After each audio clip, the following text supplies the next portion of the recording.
The 1965 Ford GT40 is a car that stands as one of the most legendary and influential vehicles in automotive history. Designed to take on Ferrari at the 24 Hours of Le Mans, the GT40 is a product of determination, innovation, and an intense rivalry.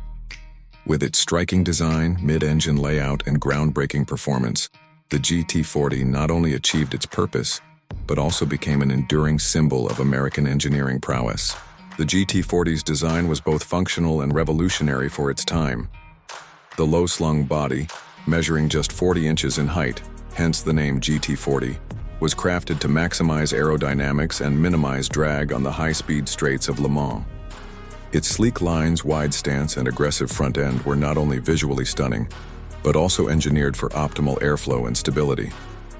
The bodywork, crafted primarily from lightweight materials, ensured the car was as nimble as it was powerful.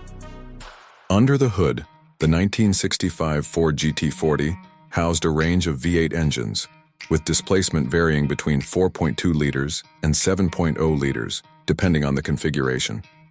The most famous was the 7.0-liter V8 that would later dominate Le Mans, delivering immense power and torque.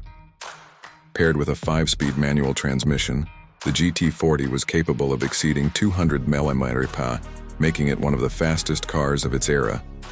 This engine was a direct response to Ferrari's V12 dominance, proving that brute American power could compete with European sophistication. Inside, the GT40 was all about the driver and the race.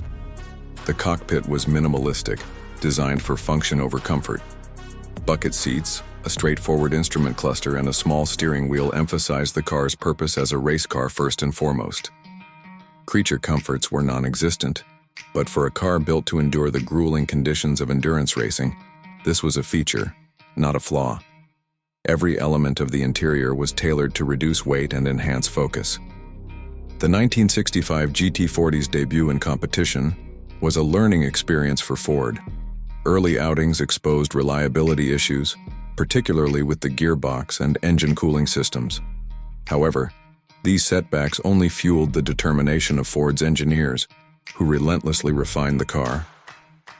By the following year, the GT40 Mk2 was ready to make its mark, leading to an iconic 1-2-3 finish at the 1966 Le Mans and cementing the GT40's place in motorsport legend.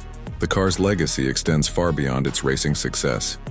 The GT40 demonstrated that American engineering could rival and even surpass European dominance in the world's most prestigious motorsport events. It inspired generations of performance cars and set the stage for modern hypercars, including its spiritual successor, the Ford GT. Its victories at Le Mans, 4 consecutive wins from 1966 to 1969, are celebrated milestones in racing history. The 1965 Ford GT40 is more than just a race car. It is a cultural icon and a symbol of triumph against the odds.